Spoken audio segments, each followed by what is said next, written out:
রান্না হচ্ছে রুই মাছের মাথা দিয়ে গাঁঠি কচু বা বই কচু। এর জন্যে প্রধান উপকরণ কচু তো লাগছে। আগে থেকে সেদ্ধ করে খোসা ছাড়িয়ে নিয়েছি।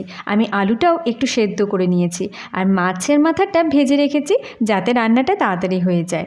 এবারে কড়াইতে সাদা জিরে তেজপাতা ফোড়ন দিয়ে ফোড়নটা একটু ভাজা ভাজা হয়ে গেলে চিড়ে রাখা বেশ কিছু কাঁচা লঙ্কা দিয়েছি, আর দিয়েছি পাতলা পাতলা করে কেটে রাখা পেঁয়াজটা। ভালো করে ভাজা ভাজা হয়ে গেলে কচু সেদ্ধ করে রেখেছিলাম সেটা এবং আলু সেদ্ধ করে রাখাটা দিয়ে লবণ হলুদ দিয়ে ভালো করে নাড়াচাড়া করতে হবে। মশলা বলতে সামান্য একটু ব্যবহার করেছি আদা বাটা, আর দিয়েছি একটু রসুন বাটা।